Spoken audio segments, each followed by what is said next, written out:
all the characteristics that I think are extremely important for a football player. Michael had all those. One of the most unselfish players I've ever seen in my career, and a guy who just does not want to lose. He is the guy. Give him the shot with no time on the clock. He'll take it. It's, water in the veins. Deep ball left side, wants it all. They give it a touchdown. And who do you think it is? Michael Irvin. What I do? Make plays. Nothing but make plays, baby.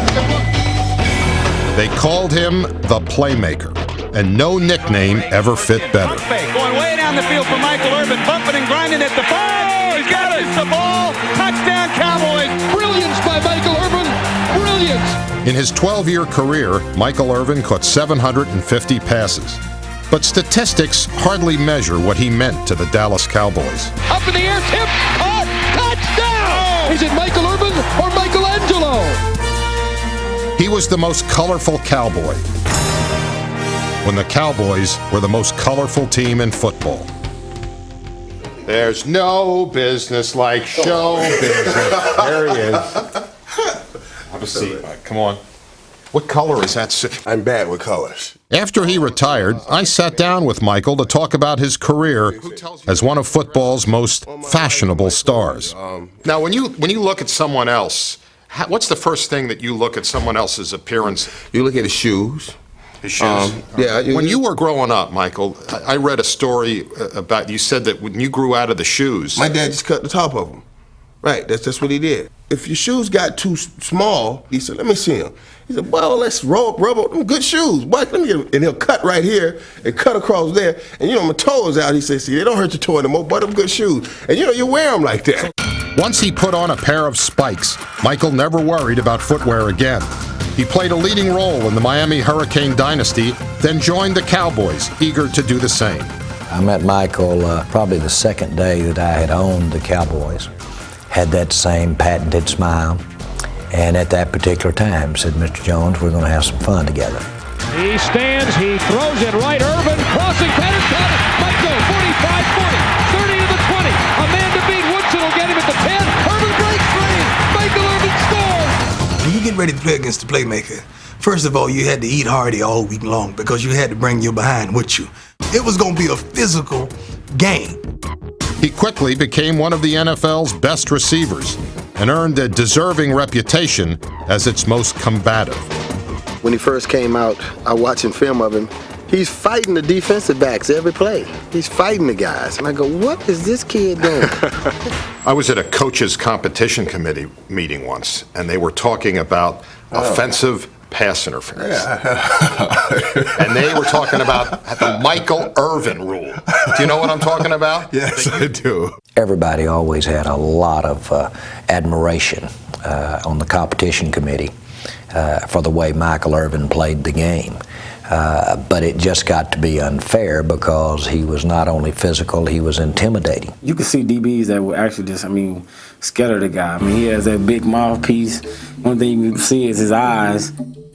Shorter guys be right there step for step, but he would either put that patented forearm on him or the elbow or just go over the top of him to be able to get the ball. When the game would be over, I would be sore like I was in a boxing match or something like that. Well, I can never outrun anybody, so I wanted to keep you on my hip. So right, the ball's coming, then you give the guy... Right, that's it. I kind of tuck him. He pushes me up and knocks himself back, and I'm right on the ball. So when you're going out in the pattern, you don't care about the separation. I don't even want it. I don't want the separation. I don't want separation. I don't want it early. I want separation late, right before the ball gets there. His methods may have caused controversy, but Michael Irvin's purpose was as simple as a spike. All the antics were all about winning. A lot of his behavior after he made a big play set the emotional tone for how the entire offense played. He brought more than just a competitive spirit and a winner's attitude to the football field. He brought it into the locker room. He challenged guys. He emotionally got guys ready to play. The only way we're going to get what we want to get is everybody be held accountable. Get your damn job done today. Run all damn day. We better run all day. Fourth quarter come, I'm going to look you right in the eye and say, hey, boy, look here. I got a family to feed. Let's make these plays out here. Come on, man. I'm out here with you. I know what you're going through. I feel you. I know what they're going to do when we lose. I know they lynch us. We can't lose. Michael Irvin used that every day of his life, that same charm, that same people skills. And he basically showed this team how to work. He showed this team how to win. He was the player everybody else wanted to be. Early in his career, Michael Irvin was what Emmitt Smith wanted to be. Me and Michael always wanted to be the last ones out. And when we come out of there, out of the tunnel, we always remind each other, make plays, make plays. You and I, deuce in 88, here we are. That was our attitude.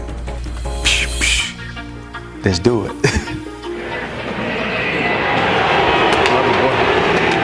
When they reached their first Super Bowl, the Cowboys' precocious stars were almost too nervous to shine.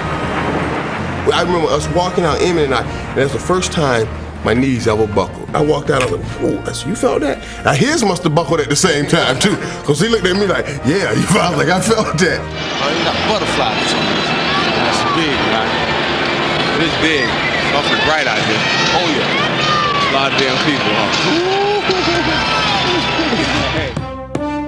He recovered in time to catch a pair of touchdown passes in the Cowboys' Super Bowl blowout of the Bills.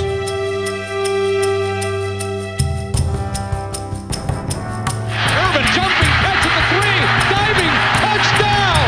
Oh, what a play! 3 years later, Dallas had won 2 more Super Bowls. But only weeks after Irvin reached his apex on the field, off the field, he fell to his low point as he was arrested for drug possession. When I got in my situation in Dallas, quite honestly, I remember I apologized after I had my trial, and I remember just thinking, God, I took something away from Dallas there, because that thing overtook Dallas. The whole situation just overtook it, and it was right in the middle of a Super Bowl celebration. We never really had a chance to finish celebrating winning the Super Bowl, and that took something away from me. That I regret. I regret going through. I regret taking Dallas through it. Michael Irvin was probably the guy who, more than anyone, established them as a great team in the 90s, and was symbolic of their success and the way with which they achieved it.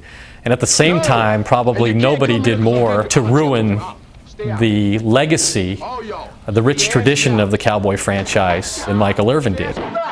Somebody asked me the other day, what do you tell your kids? Michael, you know, you've been an athlete and been a role model, and what do you tell your kids? What do I tell my kids? Hey, look, Daddy made mistakes.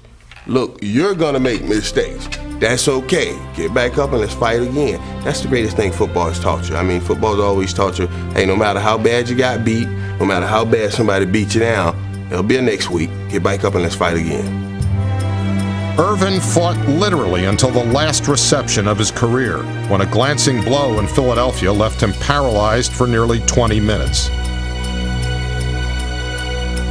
Maybe the way that it ended for Michael, maybe that kind of epitomized his career, and that it may have been the only way you would have gotten him off the field, is to get him on a stretcher and wheel him off. Although he had a sudden and unfortunate end to his career, the lasting impact Michael Irvin had on his teammates will never be forgotten. When you really get a chance to get to know him and what he represents as an athlete, and the way he works, and the time he puts in, and the way that he's unselfishly willing to give up things for the betterment of the football team, if you don't get to see that, then you'll always misunderstand Michael. I'll be honest, if I was playing on another football team, I would have a hard time, understanding someone like myself saying those things about Michael, because you only see that other aspect of him. You only see the flamboyance. In this world, we deal in images. Most of my teammates knew my character, and that was a great thing. They knew I was a man about them, and a man like they are about me, a man of heart, and loyal to them. Knowing an individual inside, being around him and being able to feel his heartbeat, being able to feel his emotions and his love for the sport and his love for his teammates. That's the part that I know, and that's the part that I cling to, that's the part that I hold on to. When I think of Michael, I remember the pictures and the images of Michael scoring touchdowns and smiling and hugging and laughing, and that's the Michael that I know. You really can't judge a man until you've walked in his shoes, and I don't know that there's that many people that could have walked in Michael's shoes and ultimately got where he got. He came a long way from the days when his toes stuck out of his shoes.